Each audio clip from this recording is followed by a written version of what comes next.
ಆದ್ಮೇಲೆ ಒಂದೇ ನಿಮಿಷದಲ್ಲಿ ಆರೋಗ್ಯವನ್ನು ತಿಳ್ಕೊಳ್ಳುವಂತಹ ಈ ಒಂದು ಪ್ರಯತ್ನ, ಆರೋಗ್ಯದ ಬಗ್ಗೆ ವಿಷಯವನ್ನು ತಿಳ್ಕೊಳ್ಳುವಂಥ ಈ ಒಂದು ಪ್ರಯತ್ನ.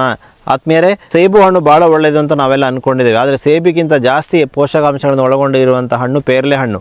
ದಿನಕ್ಕೊಂದು ಪೇರಲೆ ಹಣ್ಣು ಖಂಡಿತವಾಗಿ ವೈದ್ಯರಿಂದ ದೂರ ಇರಲಿಕ್ಕೆ ಸಹಾಯ ಮಾಡುತ್ತೆ. ಬಿಕಾಸ್ ಇದರಲ್ಲಿ ಸಾಕಷ್ಟು ವಿಟಮಿನ್ ಸಿ ಇದೆ. ವಿಟಮಿನ್ ಸಿ ನಿಂಬೆಹಣ್ಣಲ್ಲಿ ಜಾಸ್ತಿ ಇದೆ ಅಂದ್ಕೊಂಡಿದ್ದೇವೆ. 60 ಮಿಲಿಗ್ರಾಮ್ನಷ್ಟು ನಿಂಬೆಹಣ್ಣಲ್ಲಿದ್ದರೆ 350-360 ಮಿಲಿಗ್ರಾಮ್ನಷ್ಟು ಪೇರಲೆ ಹಣ್ಣಲ್ಲಿದೆ. ಸೊ ಹಾಗಾಗಿ ಪ್ರತಿನಿತ್ಯ ಒಂದು ಪೇರಲೆ ಹಣ್ಣು ಸೇವಿಸೋದ್ರಿಂದ ಚರ್ಮ ಚೆನ್ನಾಗಿಟ್ಕೊಳ್ಳಿಕ್ಕೆ ಸಾಧ್ಯ ಆಗುತ್ತೆ. ಈ ಬೇಸಿಗೆಯಲ್ಲಿ ಚರ್ಮ ಸಮಸ್ಯೆಗಳು ಜಾಸ್ತಿ ಆಗುತ್ತೆ, ತುರಿಕೆ ಜಾಸ್ತಿ ಆಗುತ್ತೆ. ಹಾಗಾಗಿ ನಮಗೆ ಕೊಲ್ಲಾಜನ್ ಬೇಕು. ಕೊಲ್ಲಾಜನ್ ಸಿಂಥಸಿಸ್ ಆಗಲಿಕ್ಕೆ ವಿಟಮಿನ್ ಸಿ ಸಹಾಯ ಮಾಡುತ್ತೆ. ಹಾಗಾಗಿ ದಿನಕ್ಕೊಂದು ಅಥವಾ 2 ಪೇರಲೆ ಹಣ್ಣನ್ನು, ಸೀಬೆಕ ಹಣ್ಣನ್ನು, ಈ ಒಂದು ಚೇಪೆಕಾಯಿಯನ್ನು ತಿಂತಾ ಬರೋದ್ರಿಂದ ಖಂಡಿತವಾಗಿ ನಮ್ಮ ಆರೋಗ್ಯ ಹೆಚ್ಚಳ ಆಗುತ್ತೆ. ವಿಟಮಿನ್ ಸಿ ಜಾಸ್ತಿ ಸಿಕ್ಕಿ ರೋಗ ನಿರೋಧಕ ಶಕ್ತಿ ಜಾಸ್ತಿ ಆಗುತ್ತೆ. ಈ ಒಂದು ವೈರಸ್ನ ಹಾವಳಿಯ ಈ ಒಂದು ಸಂದರ್ಭದಲ್ಲಿ ನಮ್ಮ ದೇಹದ ಟೋಟಲ್ ರೋಗ ನಿರೋಧಕ ಶಕ್ತಿಯನ್ನು ಹೆಚ್ಚಿಸಲು ದಿನಕ್ಕೊಂದು ಪೇರಲೆ ಹಣ್ಣು ತಿನ್ನಿ, ವೈದ್ಯರಿಂದ ದೂರವಿರಿ, ಆರೋಗ್ಯವನ್ನು ಗಳಿಸಿ ಅನ್ನುವಂಥ ಮಾತನ್ನು ಹೇಳ್ತಾ